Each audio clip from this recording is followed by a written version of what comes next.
Salut tout le monde, c'est Yannick Comblo, fondateur du site Le Sense du Web. Alors, nouvelle vidéo sur Sublime Text. Ok, on y va rapidement. Je vais pas faire une vidéo trop longue. Déjà, ce truc là, il ne s'affiche pas chez beaucoup d'hommes, chez beaucoup de personnes en fait. Ce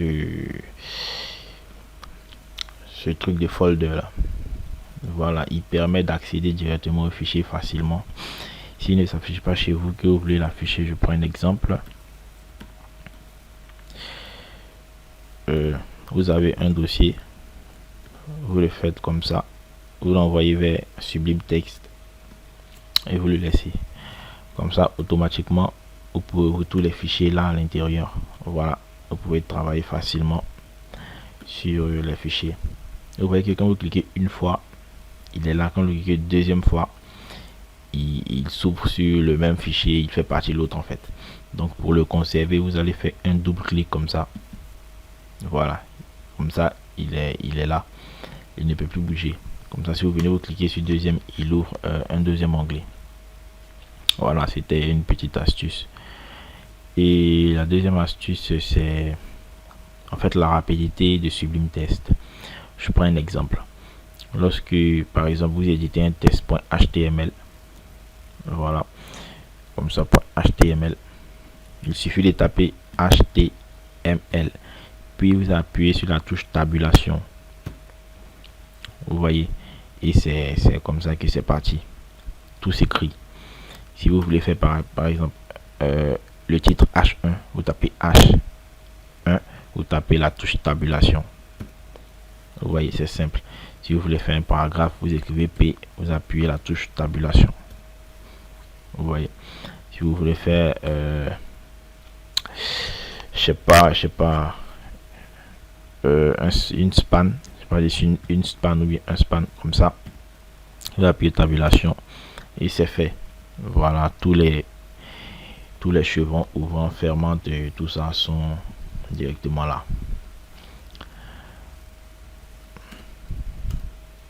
Ok, pour la troisième astuce, c'est en fait pour modifier les textes. Je prends un exemple. On a fait comme ça.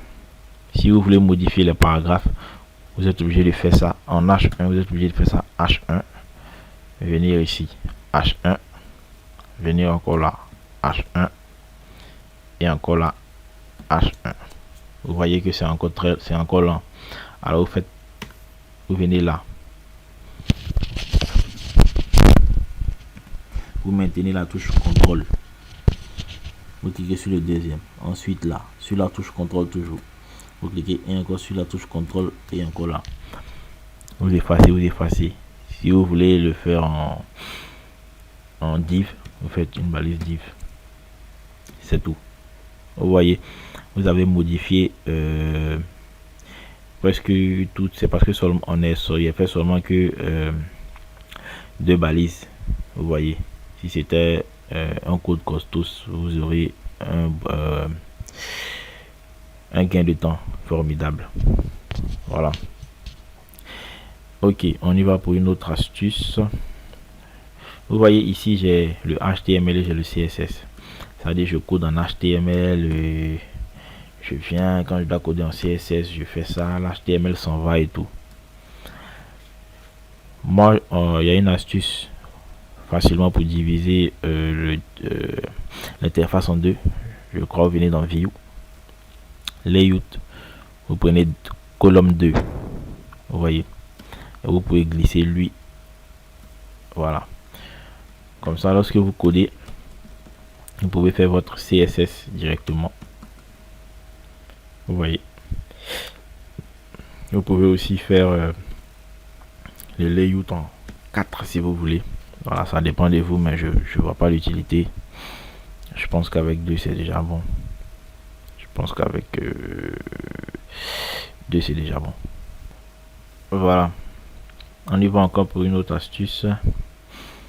Ça, par exemple, lorsque vous faites un site et que vous n'avez pas de quoi écrire, vous voulez forcément remplir par exemple un bloc, au lieu d'écrire comme ça et pour remplir le bloc, vous avez qu'à taper le mot lorem. Lorem. Voilà.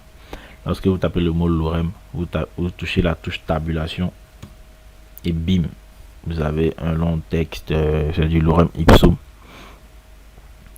Là, vous voyez. Voilà. Donc j'espère que cette vidéo vous a plu. C'était juste pour vous montrer quelques astuces, pour partager ce que je connaissais sur Sublime Text. Et si cette vidéo vous a plu, vous pouvez mettre un pouce bleu et vous abonner à la chaîne. Merci et à bientôt.